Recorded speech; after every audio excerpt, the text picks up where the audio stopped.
চট্টগ্রাম নগরীর ব্যস্ততম জিইসির মোড়। সড়কের এই অব্যবস্থাপনা বলে দিচ্ছে যানবাহন এড়িয়ে রাস্তা পারে কতটা অসহায় নগরবাসী। ট্রাফিক নিয়ন্ত্রণ ব্যবস্থা কার্যকর না থাকায় এভাবে রাস্তা পার হতে হয় পথচারীদের।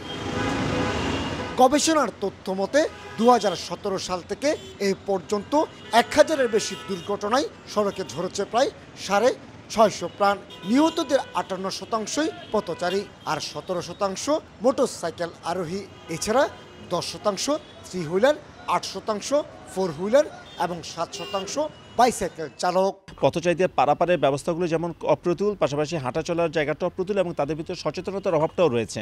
এবং চালক এখানে যেহেতু হেভি ভেহিকেল চলে, হেভি ভেহিকেলের সাথে পথচারীদের সংঘর্ষের হারটা এখানে অনেক বেশি।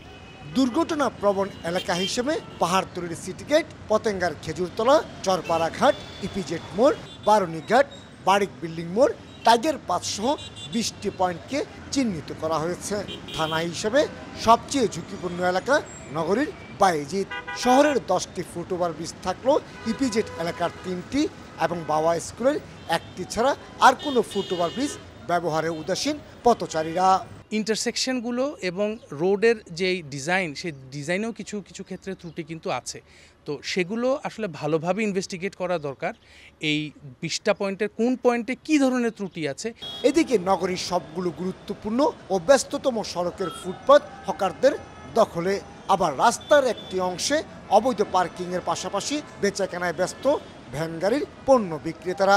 এমন বাস্তবতায় পথচারীকে বাধ্য হয়ে চলতে হয় মূল রাস্তায়। এতেও ঘটছে সড়ক দুর্ঘটনা। তবে ফুটপাত দখল কিংবা ত্রুটিপূর্ণ সড়ক ব্যবস্থার একক দায় নিতে রাজি নয় স্থানীয় প্রশাসন। ফুটপাতের উপরে যে দখল বেদখলের বিষয়টি, এটা আসলে ট্রাফিক পুলিশ কিংবা পুলিশের উপর ওইভাবে বর্তায় না। এটার জন্য এটাকে অমুক্ত করার জন্য, এটাকে পরিষ্কার করার জন্য কর্পোরেশনের একটা ভূমিকা আছে এবং কর্পোরেশন যখনই এটা উচ্ছেদ করার ক্ষেত্রে পুলিশের সহায়তা চায়, আমরা চট্টগ্রাম মেট্রোপলিটন পুলিশ সবসময় এটা সহযোগিতা দিয়ে থাকি। 60 বর্গ মাইলের এই নগরীতে ছোট বড় সড়ক রয়েছে 800 কিলোমিটারের বেশি। চালকের বেপরোয়া গতির পাশাপাশি ফুটপাত ছেড়ে পথচারীদের রাস্তায় নেমে আসার কারণে দুর্ঘটনায় প্রাণহানি যেমন বাড়ছে, ঠিক তেমনি এই দুর্ঘটনার দায় এড়াতে পারে না সরকারি সংস্থাগুলো। কারণ এই বন্দর নগরীর পুরো ট্রাফিক ম্যানেজমেন্টেই ত্রুটিপূর্ণ, এমনটি বলছেন বিশেষজ্ঞরা। কমল দে, সময় সংবাদ, চট্টগ্রাম।